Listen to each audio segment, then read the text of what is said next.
with Eddie Graham. He was the promoter of Florida Championship Wrestling. And they had a really a great organization going there. Everybody was able to get out of the trunk of their car and live a better life.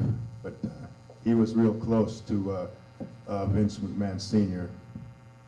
He was almost like a brother to him. He did a lot of business with him against, he was a tag team champion up there for a long, long time, and he was one of the ones that were very instrumental in letting Vince know that I might be the guy. Vince McMahon Sr. was calling these promoters up and asking who would be the best All-American boy. And to every promoter that he talked to, they only mentioned one name. And when I got into business, I wanted to outwork everybody. When I got into business, I figured I was going to do a few things. I started going to hospitals to visit kids in the 70s, in 74, 75. I thought, I'm going to do this because that's called going the extra mile. And I started stopping at high schools to help out the amateur wrestling teams that were at the schools in the towns that we went to in Texas at the time. And I continued to do that. And I think it trickled back to the promoters in each town that I was doing it in. And I think it was worth it in the long run because the promoters knew me well enough to say to Vince McMahon, this is the guy inside the ring and this is the guy outside of the ring. And that's how I actually got my opportunity. It was because of the promoters mentioning my name. To follow up on that, and moving to the WWF and working for Vince McMahon Sr., a big theme in your book is the close relationship you had, close business relationship and personal relationship you had with Vincent J. McMahon. And I'd like for you to talk about that relationship if you could. Vince Sr. became a dad to me. About 6 months before I got the championship, which was on February 20th of 1978, he promised me that he was going to put the belt on me. And I was coming up from Florida and wrestling on TV, and he was trying to give me exposure to the people, the fans of the WWWF back then. I heard that some people were trying to talk him out of that that wasn't a good decision. And then when Billy Superstar Graham won the belt from Bruno Sammartino,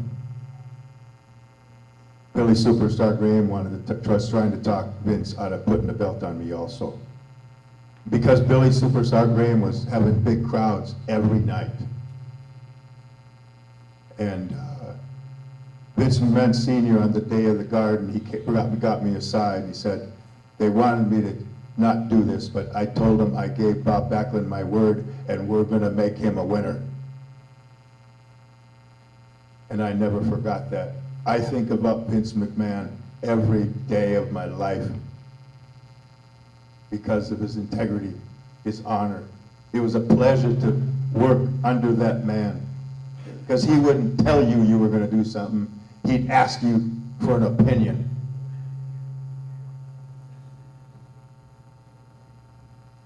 When you work for Vince McMahon Sr., there's no stress. You knew everything. And I wouldn't trade my time that I spent with Vince McMahon Sr. with anything else in the world. When you first were around Vince McMahon Jr., Vince Sr.'s son, talk about your early impressions of him and maybe a funny story, an observation, and just your thoughts being around him and imagining that someday he would take over for his dad. Did you have confidence that he would have the type of success that he has had? Well, I always thought Vince Sr. and Vince Jr. were together on everything. I thought they were talking behind the scenes before Vince Sr. came to me with something, maybe an ending of a match or something, or whether I was going to wrestle with Mr. Sheik. I thought they were discussing it with each other, and I thought they were making decisions on how they thought. But I found out that that wasn't true at all. Vince Sr. and Vince Jr. were 180-degree different. 180-degree different. If you were going to make a switch to them, it would be 180 degrees. And at the time, it was hard to make decisions because it was like fire in the air in the wrestling business in 1984. It was rocking. And there was war. And there was promises made that weren't kept. And Vince Sr. never hid from the guys. When this got stirred up, it was hard to get to Vince Jr. It was hard to find him. And I didn't have a liking for Vince Jr. for a long time. But I understand now about the hardships he had. And I'm not very bitter or anything like that. I think he's the hardest working man in the entertainment business. He's out there every night at Monday Night Raw and SmackDown with his headphones on, telling the referees, why did you miss that? Or the wrestler, you should have had a better facial expression. He's very into detail.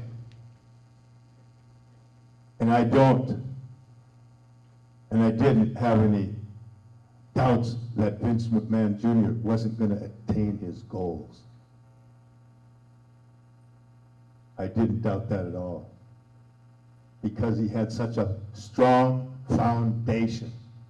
The foundation of the WWWF back then was built on guys like Bruno Sammartino, Pedro Morales,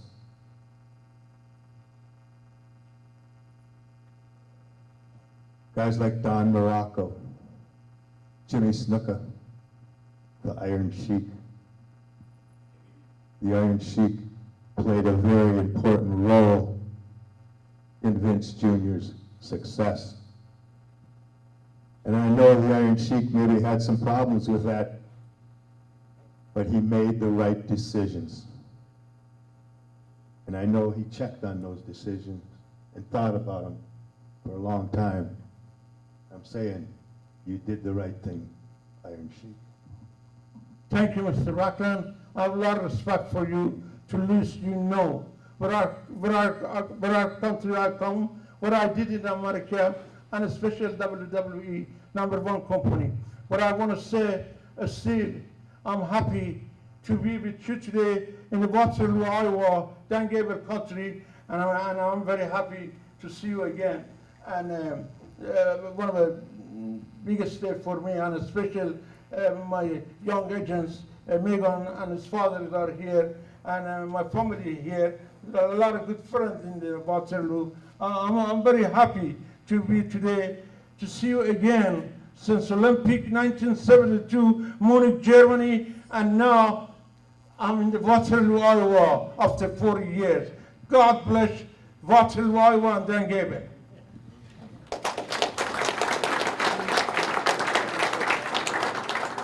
Mr. Backlund, I want to take you back just a little bit from what you were talking about. You had a 6-year reign as WWF champion.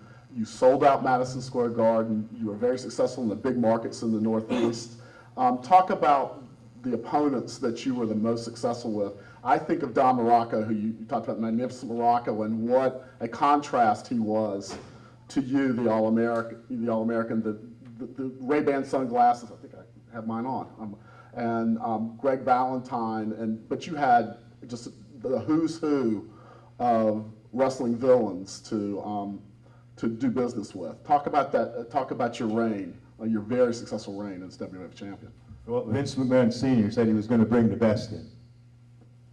And ladies and gentlemen, I was trained by Harley Race, Dory Funk, Terry Funk, Jack Briscoe, and they showed me how to do it.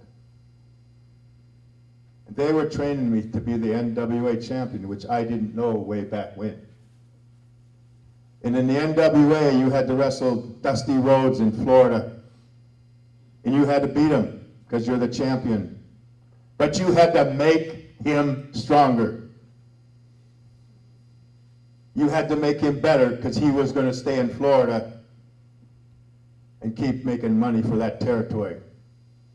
And the next night, you'd wrestle in Texas, and you'd wrestle with some big heel, and you had to be the babyface.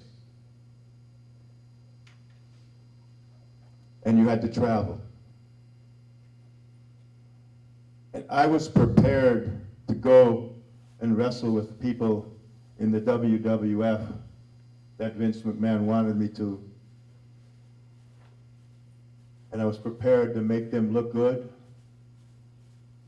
I was prepared to let them share in the drawing power. Yes, sir. Don Morocco, I beat him. How good was his career after I beat him? Don Morocco. Sergeant Slaughter, I beat him. I got carried out of the ring. I won the match, but he won the war. I was a constant underdog. How good did Sergeant Slaughter do after I beat him? Became a phenomenon working with the Iron Sheik. Yes, sir. They had matches that were above all levels.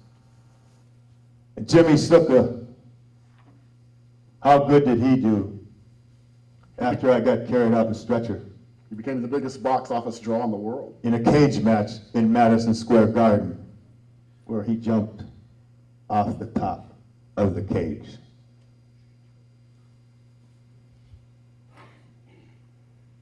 I love the people that he sent to me. And I changed the business. The undercard started meaning something. And I'm not saying anything negative about Bruno Sammartino, but he was a monster. Strongest guy in the world, probably. And he went out there and he beat people. He wasn't really thinking about their career, but that was his job. And he was the draw in the WWF back in his day. We were complete opposite. It was a 100-degree difference. And I think that's what Vince was trying to make happen. It was a little more control for him. And I think that was purposely done Yes, sir. to change the way the business was.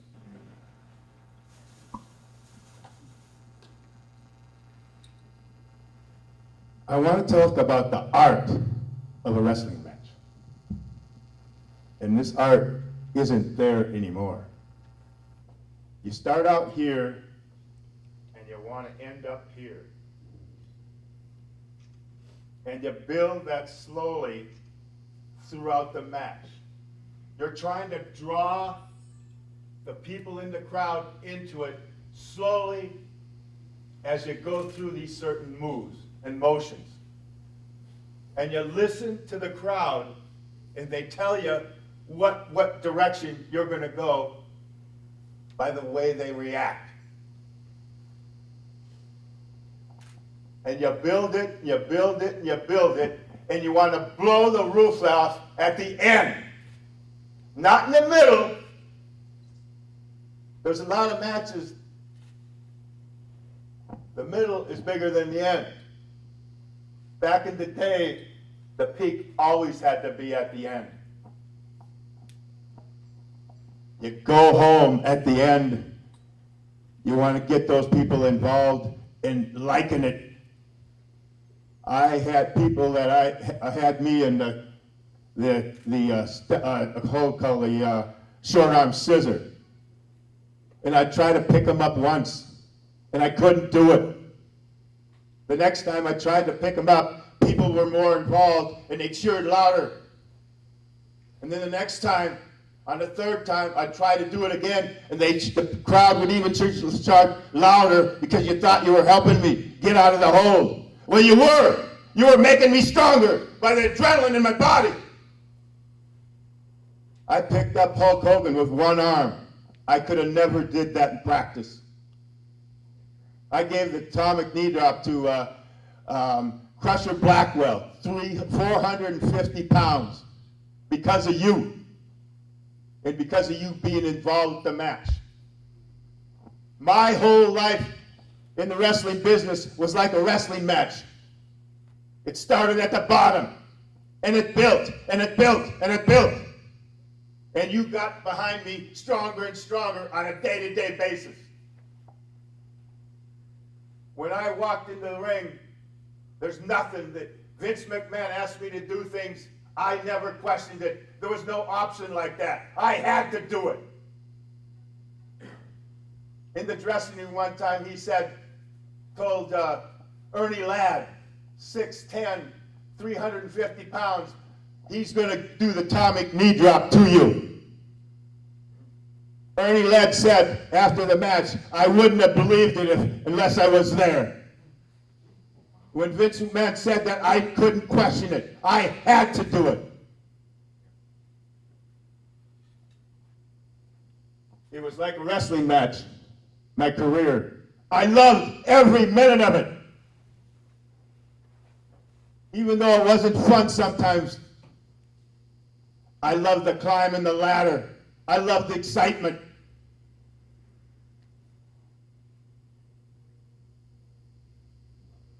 And I love the story told. And I was trying to be a good role model. And I'm still trying to be a good role model. I go out there and I want to inspire every person in the building of all ages, because it's never too late to make your life better.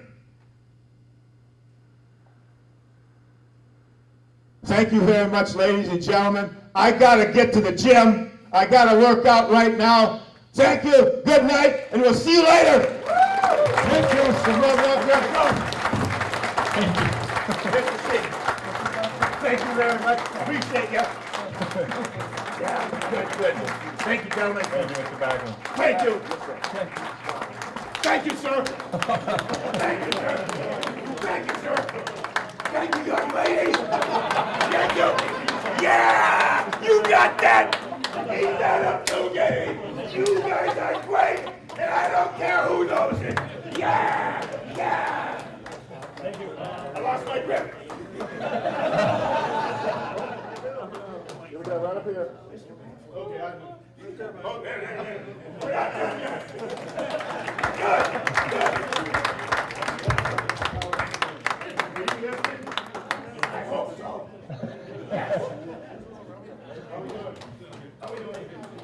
Well, I don't know if Todd knows this sheet, but we have 3 more hours to fill of podcast time. So, no, I'm kidding. Mr. Backlund, I still, you have it. You The still have energy. say, young man? No, he's not jabroni. He's a very good man. I have a lot of respect for him. You guys, Mr. Bob Backlund, know how to do it. Move me out! Yes, thank you.